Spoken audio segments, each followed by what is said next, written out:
Eder, Mac Pallister. Io sono 4 anni che non vivo, non è vita. Mia sorella è morta, è stata uccisa ed è provato. Sebastiano Visintin, il 14, più che modificare l'orario delle clip della GoPro, si è messo a fare dei veri e propri tagli chirurgici. Nel giro in GoPro di Sebastiano Visintin del 14 dicembre 2021 c'è un paradosso che, a forza di essere ripetuto in TV e sui social, rischia di diventare rumore di fondo. Da un lato c'è chi dice i dati tornano, punto. Dall'altro c'è chi guarda alcuni dettagli e pensa sì, però qui qualcosa non mi convince. Il punto non è scegliere una squadra come allo stadio. Il punto è capire dove finisce la solidità dei riscontri e dove iniziano i limiti tecnici che, per loro natura, creano zone grigie.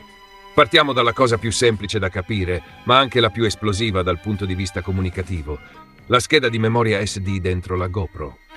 In una conclusione tecnica viene riportato che la SD analizzata, quella contenuta nella Action Cam GoPro Hero 9 Black in Visintin, al momento dell'esame non aveva filmati presenti. Non solo. L'analisi dei file di sistema porta a ritenere che la scheda sia stata inizializzata o formattata il 13 giugno 2023, in una finestra tra le 20:37 e le 20:38. Questa frase, da sola, non dice automaticamente qualcuno ha manomesso i video. Dice però una cosa che al pubblico arriva come un pugno. Se tu speri di rivedere oggi i filmati grezzi esattamente come erano sul supporto, quella SD in quel momento non ti aiuta. E quando in un caso già discusso e iperanalizzato manca la possibilità più intuitiva, cioè prendo la scheda e vedo cosa c'è, è normale che le domande aumentino.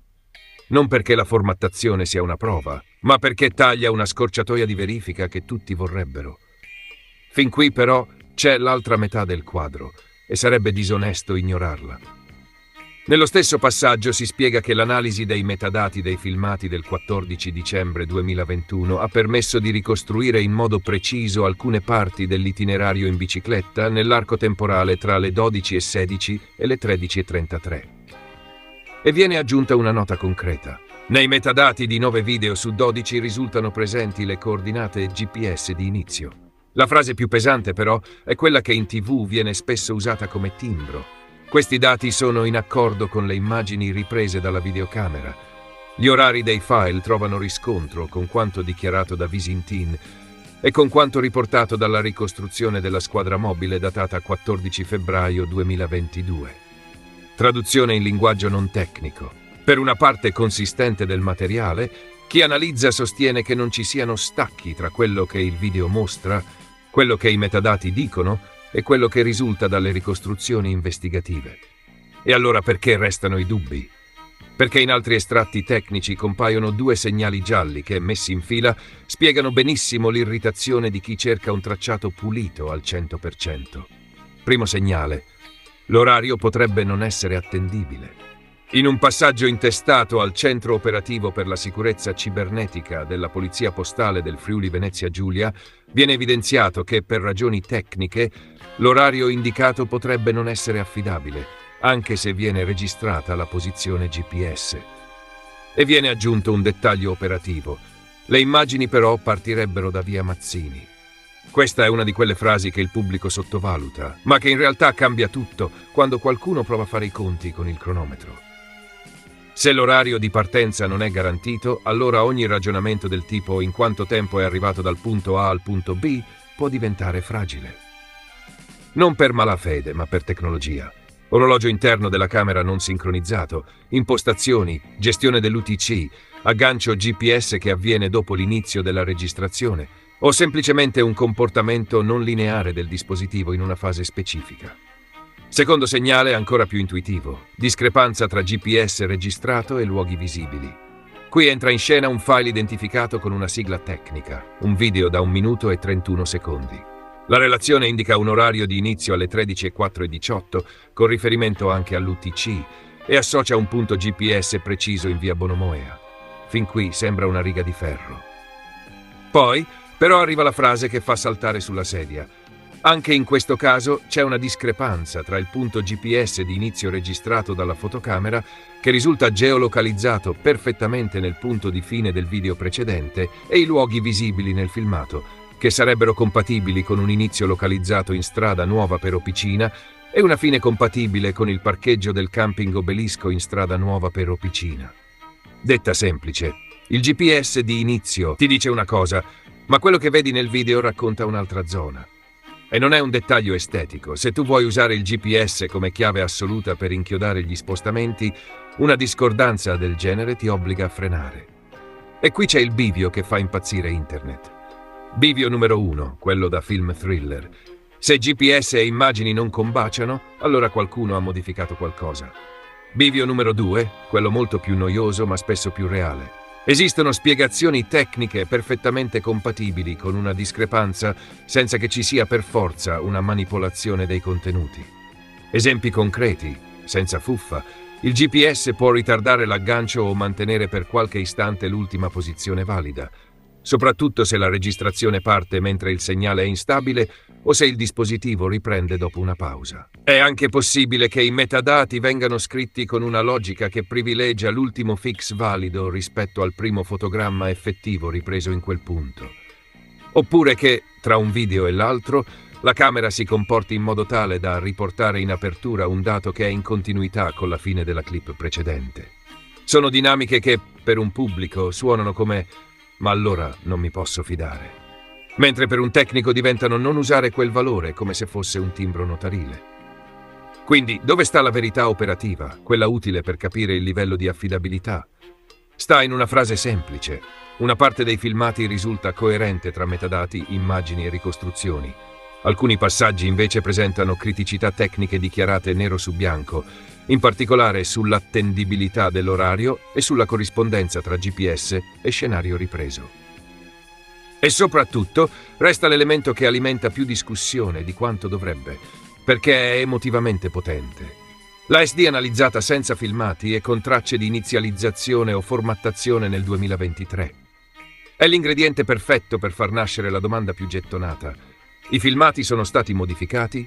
Se si resta dentro quello che dicono i documenti, la risposta corretta non è un sì urlato e non è un no arrogante. Esistono riscontri positivi dichiarati per una porzione dell'itinerario, ma esistono anche anomalie e cautele tecniche che impediscono di trasformare metadati e orari in una verità assoluta, priva di zone d'ombra. Chi vuole certezze granitiche su ogni minuto e ogni metro deve fare i conti con il fatto che le action cam, specialmente quando entrano in gioco GPS e orologi interni, possono produrre metadati utilissimi, ma non sempre perfetti. E se c'è una cosa che questo caso insegna è che, quando una timeline diventa il cuore di una narrazione pubblica, basta anche un solo punto in cui l'orario potrebbe non essere attendibile o in cui il GPS non coincide con le immagini per trasformare una ricostruzione in un campo minato. Non perché automaticamente ci sia il trucco, ma perché quel margine tecnico diventa lo spazio in cui ognuno proietta la propria idea. Ci sono alcuni di questi video che sono stati ridotti a clip, cioè c'è stato un taglio di questi video e questo purtroppo dovrà essere Visintin a giustificare. Poi ci fermiamo un attimino per vedere la città da qua su che è stupenda. E finalmente qui capiamo cosa intendeva dire Sebastiano quando parlava di nonostante questi piccoli inconvenienti, c'era un tronco sul percorso.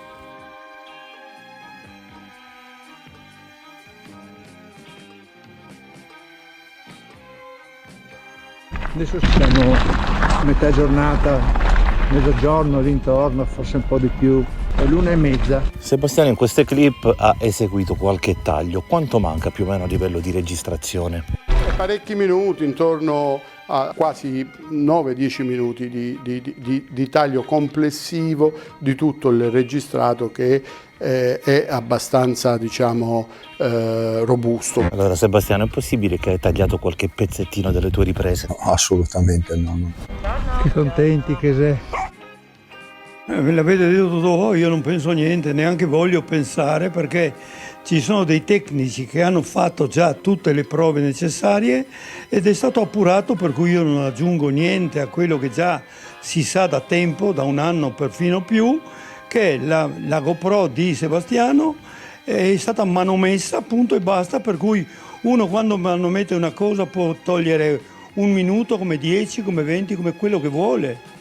Cioè questo è successo, lo hanno detto gli esperti, io non sono nessuno per dire certe cose. Come mai Sebastiano cancellava dei pezzi delle riprese? Ma non so, non ho idea, io neanche mi interesso di questo. Obiettivamente però è chiaro che manomettendo l'uso della GoPro o di una macchina che uno dice che l'ho usata dalle 8 alla mezzogiorno, se dentro ci sono dei buchi di uso intendo, in quei minuti, ore si fa credere che eri con la GoPro e la bicicletta chissà dove, e invece eri tutto da un'altra parte e non viene provato, tutto là. Sono esperto di questo, però non ci vuole, ripeto, tanto. Per chi ricorda i miei video, tempo fa ho fatto vedere una webcam su Trieste che riprendeva proprio il cielo del 14 dicembre, il video lo trovate indietro sul mio canale. Convince il cielo che viene ripreso da Sebastiano nei video della GoPro alle 13:30? Ma non è tanto l'ora che conta secondo me, perché oggi per esempio a Trieste la giornata era uggiosa, giusto come si vede là. Motivo per il quale dalle 10 di mattina alle 4 del pomeriggio, tutta la giornata, perché dopo viene buio, tutta la giornata era uguale, non si vedeva il sole, era una cappa. Anche il 14 gennaio di quel maledetto anno era un tempo simile, e le ore non contano, Chiaro. sono le 10, mezzogiorno, le 2. Ma tu da quale romanzo vieni fuori?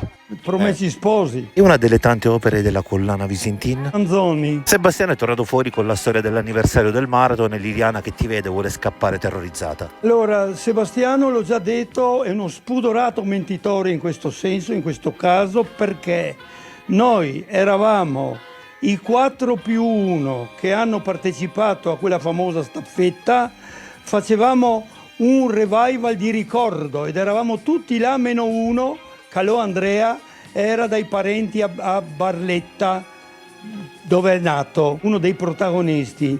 Gli altri eravamo là, abbiamo fatto un giro di campo giusto per ricordare, era o il 25esimo o il 30esimo anniversario di quella impresa.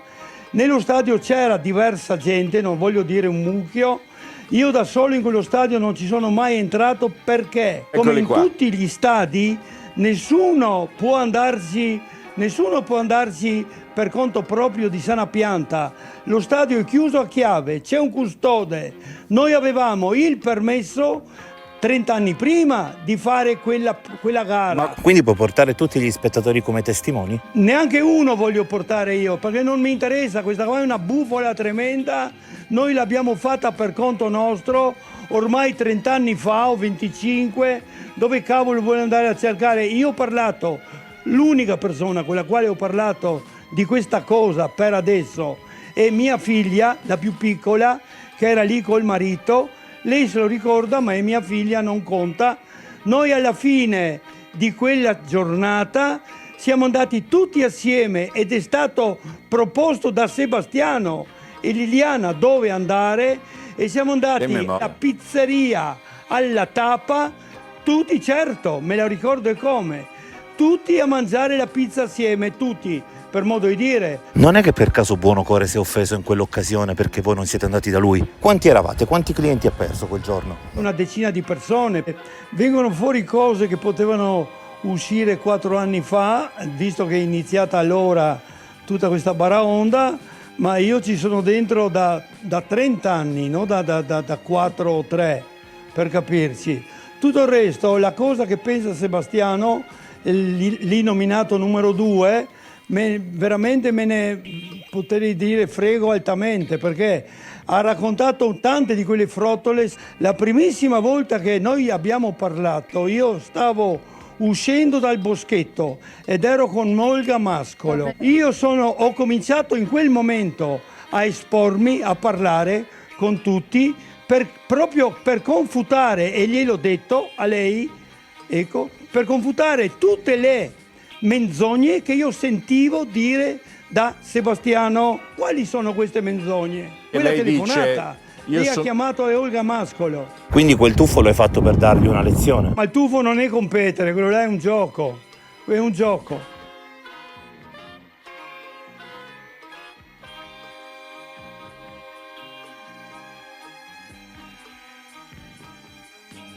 Ehi, non dimenticare di iscriverti a questo canale.